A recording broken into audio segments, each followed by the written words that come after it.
Hello, y'all. Today I'll be providing some random info from physicist and futurist Michio Kaku's book, The Future of the Mind. In the book, he mentions this is my recollection. I checked this book out many years ago from the library, and I'm not really sure if this exact thing is what he referenced, but if not, it was something similar. But I'm gonna just go by my recollection. In the book, he mentions the thing, which is a listening device that was found in a wooden carving of the Great Seal. And I'll touch on the basic idea of the technology, and also provide a link in the down in the details if you're interested in further uh, learning about it. But basically, in 1945, the Soviets gifted an American official with a carved out wooden design of the Great Seal. But inside, they slipped in this new innovative technology, uh, which is a passive cavity resonator, which basically worked on capacitance. But I'm going to digress on that. But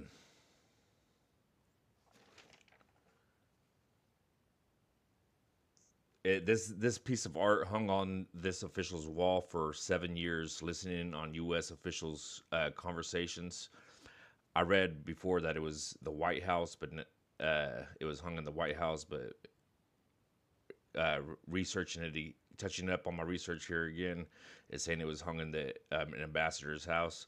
But the innovative part. This is why it stuck out so much. This is an innovative technology that was developed in the 1945, or was being implemented in 1945.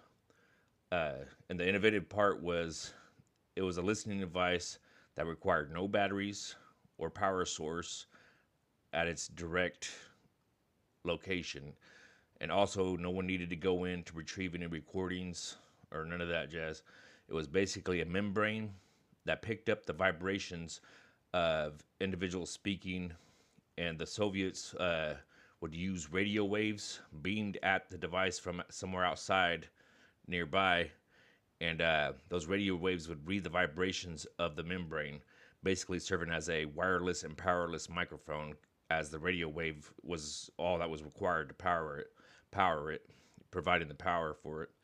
Uh, this was like their this is like a uh, very early form of like RFID technology.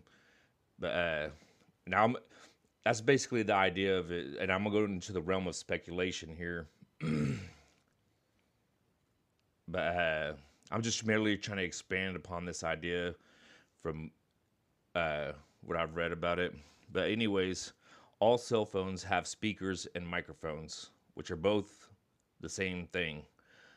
It's a membrane that vibrates back and forth or in and out, uh, and that those ins and outs or back and forths are processed to the cell phone and converted to sound, and vice versa. So basically, now we're surrounded by radio waves, Wi-Fi, microwaves, infrared, ultraviolet, all kinds of like stuff around us, and that's used by the government and major corporations. And it could be very likely that when you pull the battery out of your phone and there's no power, a radio wave somewhere is still listening in, recording the vibrations of both the speakers and the microphones of your cell phone, even though you've removed its power source, because it's picking up that vibration and that modulation and converted it into sound. But I'm gonna speculate even further and apply going into the realm of people speculating that I'm crazy, which is okay, especially if they don't read or study anything that's even slightly associated with this subject. Then their opinions are irrelevant. But if somebody who's more educated can enlighten me if I where I fell or err in this, let me know. I'm always down to learn. Uh, but if you look at Frito Lay, most of their chip bags are made of metal, and they say they fill it with nitrogen gas to keep the chips fresh. So it's essentially a metallic conductive membrane and with a insulator inside. So it's using that. It could be a membrane, or I'm wondering. I'm not really 100% sure on this. That's why I'm saying this is purely speculation. But I would imagine that it has some kind of capacitance, since it has an insulator and basically metallic surfaces on either side. So,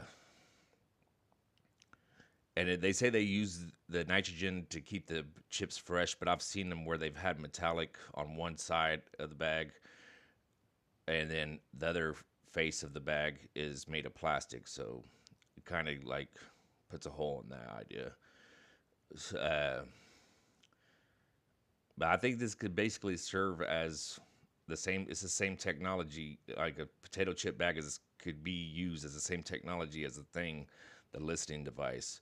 Especially since this technology was being implemented around 1945, and is there's probably many other things that they could use too.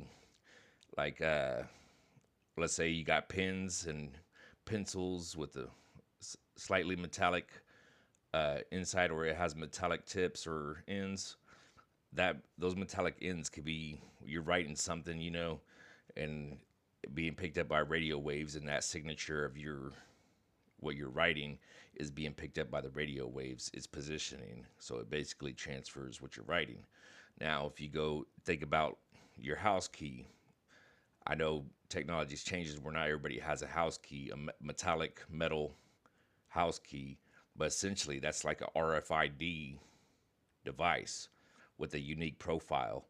So if you're walking around with your key on you and there's radio waves all around you, your key could be tracked, but with its unique profile, it was like that identifies as you walking around through basically the radio wave, the microwave fields, all that stuff. So, and then yeah, I'll digress on that. This, like I said, is pure speculation. It's fun to think about, and if anybody wants to experiment on those things, hey, that would be a fun thing to do. But I'll leave you with that, and have a blessed day. Take care. Bye.